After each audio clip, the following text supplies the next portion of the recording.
국순전. 국순의 자는 자후다.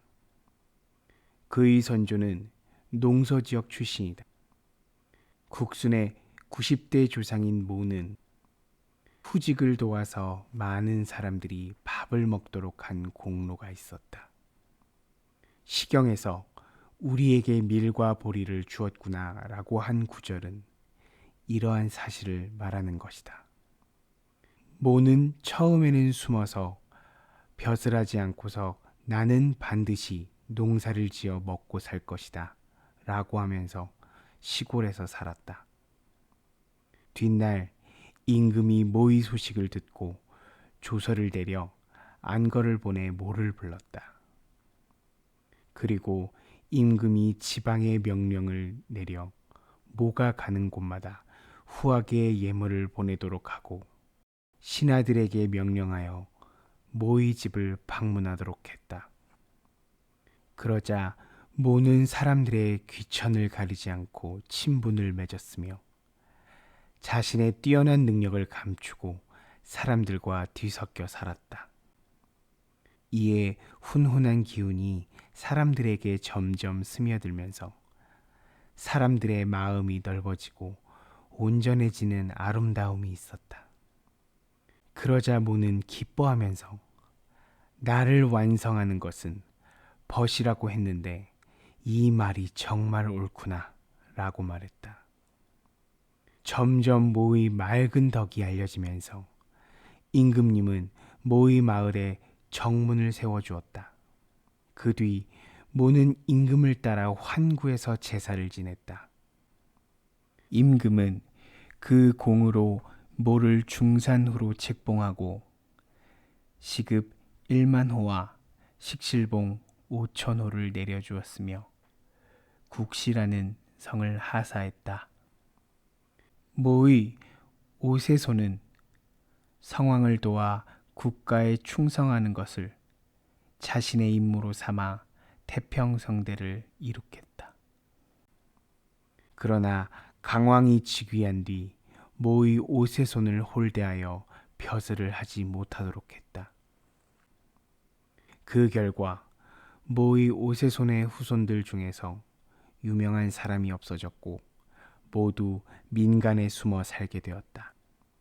순의 체주와 도량이 크고 깊으며 넓기가 만경창파와 같아 맑게 하려 해도 맑아지지 않고 흔들어도 흐려지지 않았다.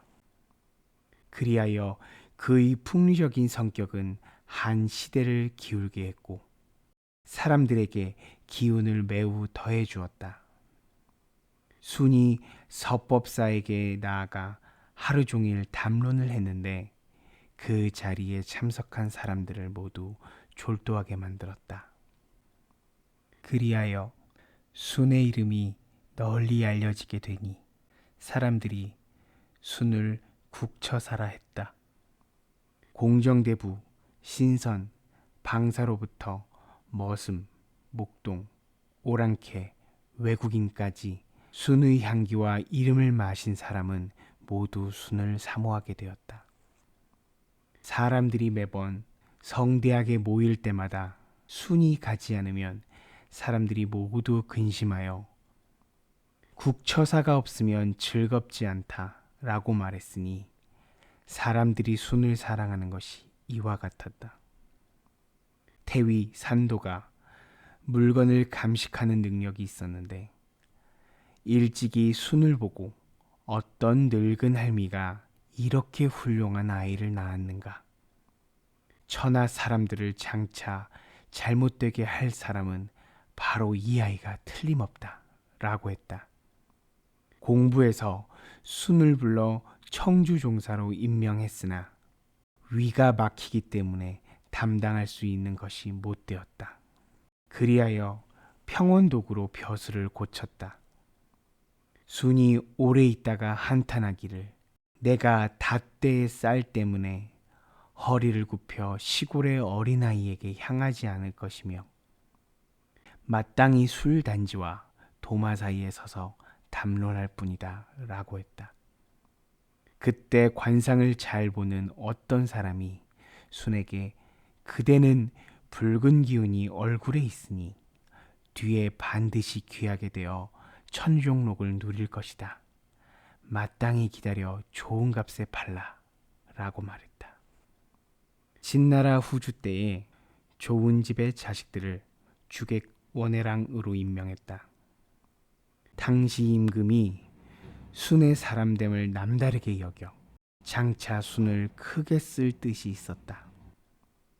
그리하여 금으로 사발을 덮어 순을 선발해 광록대부 예빈경에 임명하고 작을 올려 공으로 삼았다. 무릇 임금과 신하들이 회의를 할 때마다 임금이 반드시 순으로 하여금 그것을 짐작하도록 했다. 순이 나아가고 물러나고 응대하는 것이 조용히 뜻에 맞으니 임금이 순의 의견을 널리 수용하면서 경이 말하는 것은 모두 곱고 맑아 내 마음을 열어주고 내 마음을 풍부하게 해주는구려 라고 했다.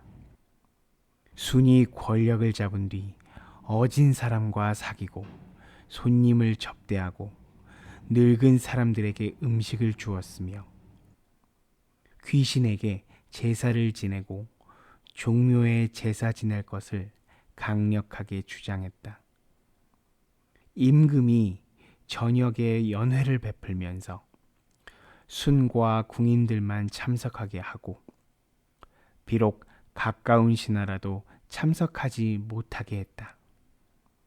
이로부터 임금이 주사에 빠지고 정치를 돌보지 않았다. 그러자 순은 입을 닫고 말을 하지 않았다. 그리하여 예법을 아는 선비들이 순을 원수처럼 미워했지만 임금이 매번 순을 보호했다. 순이 세금을 거두는 것을 좋아하고 재산을 모으는 데 힘을 쓰니 당시 여론들이 순을 비천하다고 했다. 임금이 순에게 그대는 어떤 버릇이 있는가 라고 물으니 순은 옛날에 뒤에는 좌전에 심취하는 버릇이 있었고 왕죄는 말에 몰두하는 버릇이 있었으며 저는 돈에 몰두하는 버릇이 있습니다 라고 대답했다. 임금이 크게 웃으면서 순을 더욱 마음에 두었다. 일찍이 순이 임금의 면전에서 보고를 했는데 순은 평소에 인내가 있었다. 임금이 그것을 싫어해 순에게 그대는 나이가 많고 기운이 고갈되어 나의 쓰임을 감당하지 못하겠다 라고 했다. 그러자 순은 관을 벗고 사죄하기를 제가 받은 관직을 사양하지 않으면 임금님을 속이게 될까 두렵습니다. 바라건대 제가 관직을 그만두고 집으로 돌아가도록 허락하셔서 제가 만족한 상태에서 그만둘 수 있도록 해주십시오 라고 했다. 임금이 좌우 신하들에게 명령하여 순을 부축해서 나가도록 했다. 순은 집으로 돌아온 뒤 갑자기 병이 생겨서 그날 저녁에 죽었다. 순은 아들은 없었고 친척 동생인 청이 당나라에서 벼슬하여 관직이 내공봉에 이르렀다. 그리하여 그의 자손이 중국에서 다시 번성하게 되었다. 사시는 다음과 같이 논평한다. 국시의 선조는 백성들에게 공이 있었고 청렴결백을 자손에게 남겼다. 예를 들어 창은 주나라에서 아름다운 덕을 하늘에 이르도록 했으니 할아버지의 풍도가 있었다. 그러나 순은 괄병의 지혜로 가난한 집안에서 태어나 일찍 금그릇의 선거에 뽑혀 술단지와 도마에 서서 담론하면서도 임금에게 옳은 말을 하여 잘못을 바로잡고 잘못된 것을 폐지하도록 하지도 않았으니 그로 인해 왕실이 혼란해지고 엎어져도 붙잡지 못하여 마침내 천하의 웃음거리를 만들었다.